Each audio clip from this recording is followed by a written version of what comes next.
Hello, good evening. Good evening to all our viewers.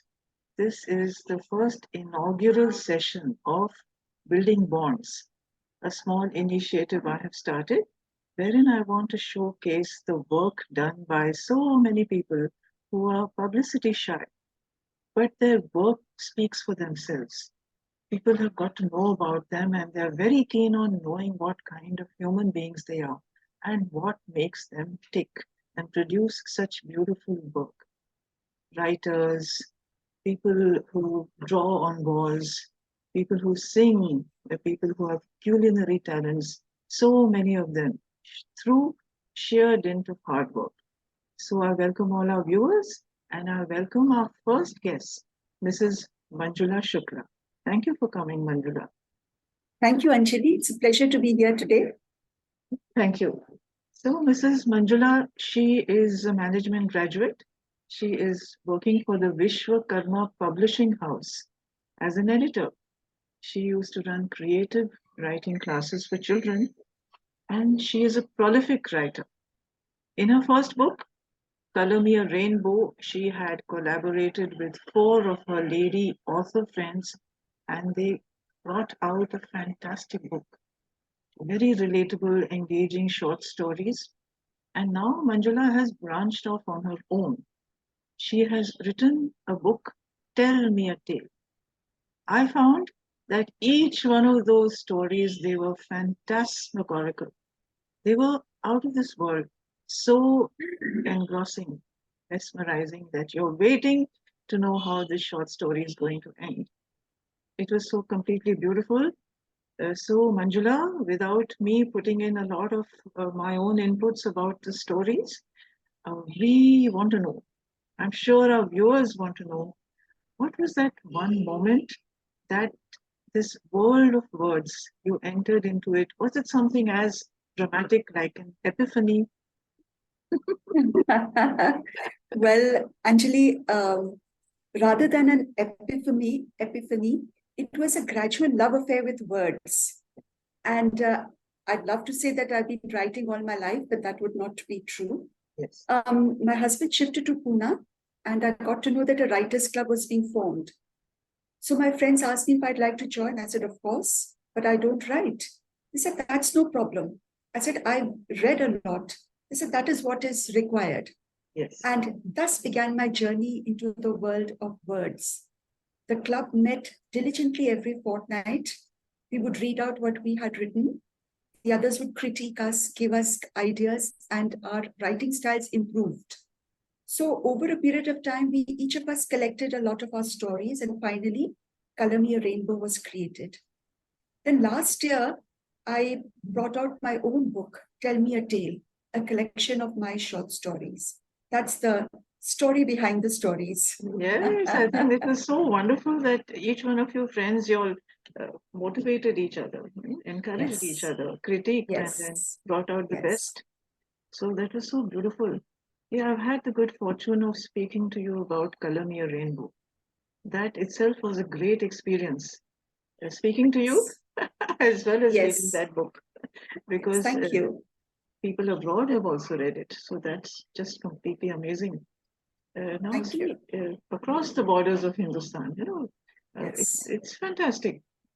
Now Yes. this book of yours, the topics, they are as diverse as the sands of the sea.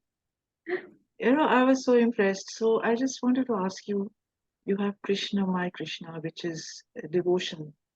And then you have Janki Nivas, which is esoteric, right?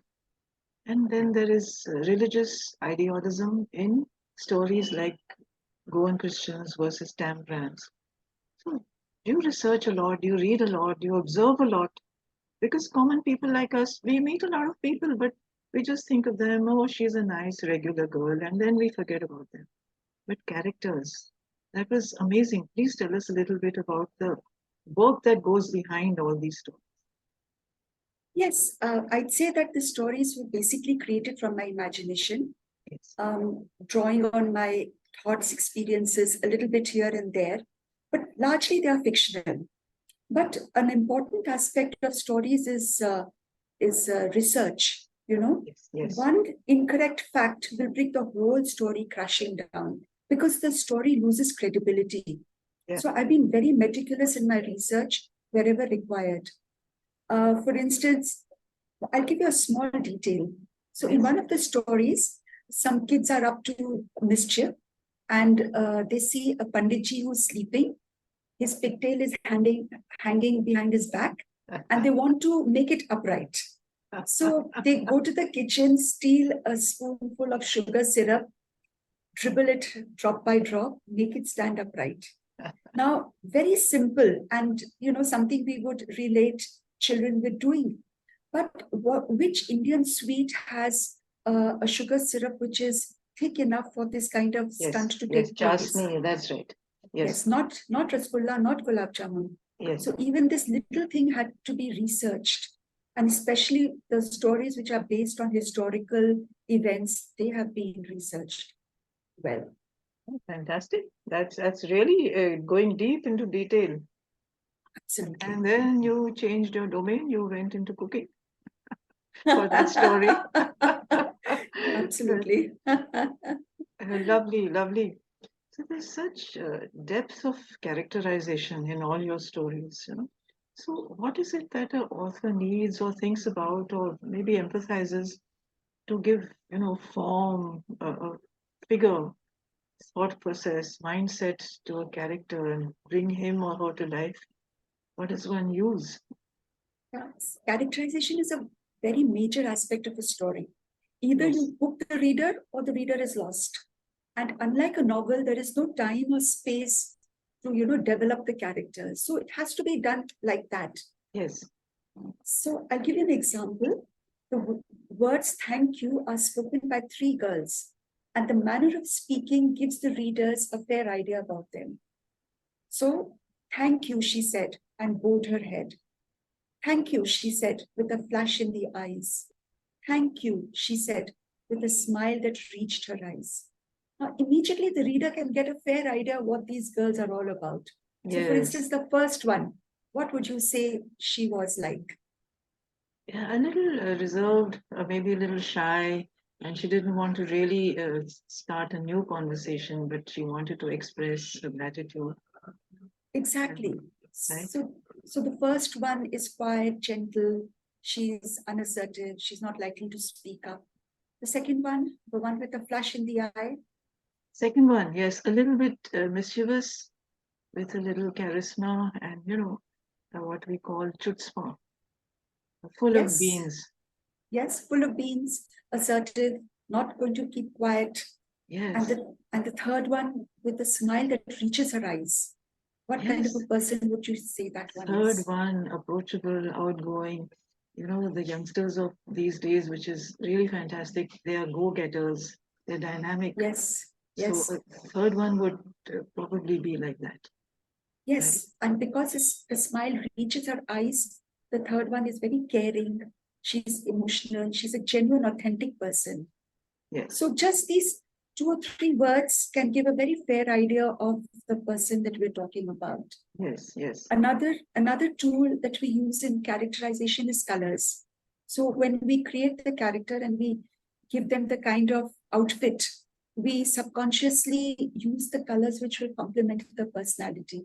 So, for okay. instance, a risk taker, a daredevil, and somebody who is, you know, prone to outbursts would complement red. Yes, yes, Yellow would be a very energetic person who kind of flits from place to place, and a social friendly person, maybe dressed in blue. So, and these are cues which we build upon subconsciously. Even the reader subconsciously picks up these yes, yes. cues. Now, Beautiful. another important aspect is that when we are writing a story, the author has to think about everything concerned with that person. Absolutely. The likes, dislikes, the kind of appearance, the clothes, Yes, even to the yes. thing of what they like to eat. Now, Ah, it's not necessary that all these details will come out in the story, but if you know the person so well, then when you write about them, there is a very ready flow which comes. Yes, that's So right. that kind of thought has to be put into it. Also, when we develop a character, another important aspect is how the person is flawed, because we're all human. We don't want goody people, they're boring. So you could have exactly. exactly, you could have an elderly lady who has a heart of gold, but is very short tempered. So you don't know where you are with her. Yes. Or Yes. a manager, very professional, the blue-eyed boy of the management, but his team feel that he is insensitive to their problems. Yes. Yes. So these are the ways we bring a character, we try to bring a character to life in a story. That's so intriguing, and it's so true to life. It's fantastic. Right. Really. Right. It's really nice, Manjula, what you told us just now, because people are like that. They have, some very, very beautiful parts and some really great parts. Yes. And Yes. wow, this story of yours, Romeo, it has a little bit of supernatural to it, right? So Yes. now, what I felt was for an author to go through a supernatural experience, is it necessary to write a supernatural story, a story with supernatural elements? It depends on how you present it. Yes. So, writing has many genres, as you have seen: drama, suspense, romance, and of course, ghost and supernatural stories have Yes. their own niche following. So, Romeo is just a little something to spice up the serving of short stories, like a little bit of pickle in a thali to Yes. provide a shiver down your back, or that kind of taste. That's right. That's right. Of course, that's very, very beautiful. And then there was a beautiful story, amazing story. That was diamond earrings. It had all the machinations of a criminal mind, such well planned, well plotted action, but there was no crime committed. So it was so intriguing, absolutely out of this world. It just got to me so much. How did you think of writing that? Yeah, I've been interested in murder and mystery novels. At one point, Agatha Christie was my favorite. I love Jeffrey Yes, Archer's short yes, stories. yes, I love yes. the twist in the tale. So I try to explore this aspect in the diamond earrings. Yes. Now, for me, sometimes, or I'd say most of the time, the story is from a small observation, and from that, and based on that, I build up the entire story. That's right. So for this story, believe it or not, the observation was that whenever I went down for my morning walk, my maid would come, she would start the work, and I would be back in about 15, 20 minutes. Yes. But for that time, she would be alone in the flat. Now, I started thinking, what would happen if she decided to do something which was undesirable in that short span of time? Yes, and that is how all the characters were born. Shakubai, her neighbor, Raja Bhaiya, Mrs. Rathore. And it's very action-packed. And luckily for Shaku, the action goes according to her script. Because if there had been even a millisecond of change, absolutely, everything would have just collapsed. So that is the whole scenario. It has been written so methodically, so thoughtfully. And then at the end, you're so shocked that there is really no crime. It was beautiful, Manjula. Really, really so heartwarming to get a story like that. Thank you. Manjula, for new budding authors, is there anything you might like to guide them? Certain tools they can use, or anything at all they can think about before sitting down and writing stories or novels or just anything. Uh, maybe essays, maybe their views. So, yes, seasoned authors have given a few points which I'd like to share. yes. One is observe everything around you. You never know when a detail will come in use. Yes. So, even if you're going down the street, you see a person, and you just spend a moment thinking about them. What kind of a background are they from? Observe their clothes. What kind of a home do they have? What are their likes and dislikes? Because these are the tools which will kind of help you to flesh out characters. That's when you are writing. Yes. practice makes perfect. So keep practicing every day. Write every day. It doesn't matter whether it's good or bad or what you write, but just write. Yes, Another, that's right. another thing is to keep a diary, because we get all these wonderful ideas and they are lost. And especially me, I sometimes in the space between sleeping and waking up, I'll have a beautiful idea. And in that few moments, I'll say, oh, what a wonderful story it'll be. But then when I wake up, it's gone and it's not Yes, there. that's right. It slips your mind. And It then, slips the mind. correct, correct. Yes. By the Right. time you recall it, it becomes very Yes. difficult. So Yes.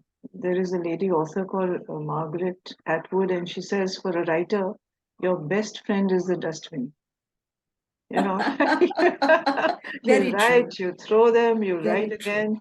again you might discard them. So it happens, I guess. Yes. One has to pursue it. And Absolutely. so that was so wonderful speaking with you. Manjula, when can we expect another wonderful, heartwarming book from you? Inshallah. And what will Inshallah, you it'll call happen it? one day. Tell me another tale. This is my creation, the one that I have just published. Wow, wow, it's And lovely. so to go along with this, it'll be called Tell Me Another Tale. Perhaps it'll be born one day. I write because I like to, not for the purpose of publishing, but Yes. if there is enough stories, then it'll happen. That's a really, really very nice title for a new book. I thought that you might select something more eponymous like Manjula's Tales or something. But what you said was so really, really lovely. And I must thank you again for coming on to my show.